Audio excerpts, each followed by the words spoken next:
नदी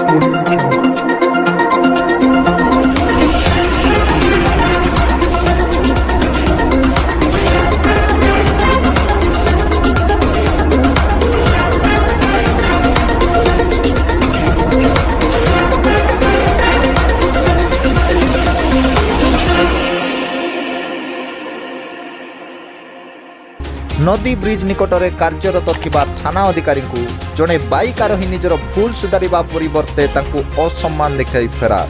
video viral. भस्मा थाना अधिकारी को जड़े युवक आज असम्मान कर फेरार मारिथिबा घटना भस्मा अंचल में गुंजन सृष्टि करछि। भस्मा थाना अधिकारी एक तदंतरे जाउथिबा बेले संपृक्त युवक ट्राफिक नियम उल्लंघन कर निजर ODM 1325 नंबर दामी गाड़ी को रास्ता मझे ठिया करी लोकंक यातायात और गाड़ी चलाचल में बाधा सृष्टि करथिला। तेबे भस्मा थाना अधिकारी संपृक्त युवक को रास्तार गाड़ी साइड कर रखा कहबारू संपृक्त युवक गाड़ी साइड करने परिवर्ते गाड़ी साइड कले ता गाड़ी खराब हो बोली थाना अधिकारी को कहिथिला। एहाको नै थाना अधिकारी ता गाड़ी चाबी मागिथिले।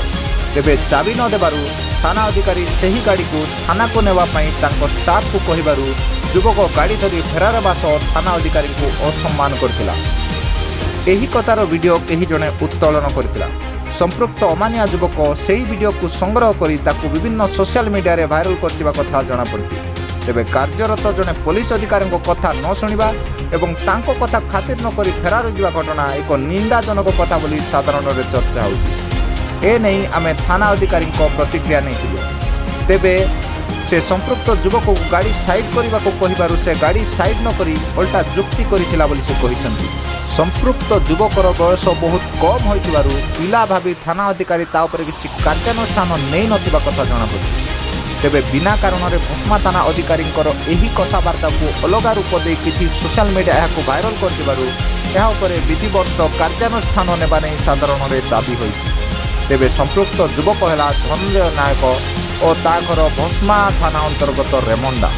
पुलिस तार समस्त जन्मकुंडली को हस्तगत करथिबा कथा जणा पड़छि। ओडिशा ब्यूरो चीफ संजीव कुमार पाड़ी रिपोर्ट, आई न्यूज नेटवर्क।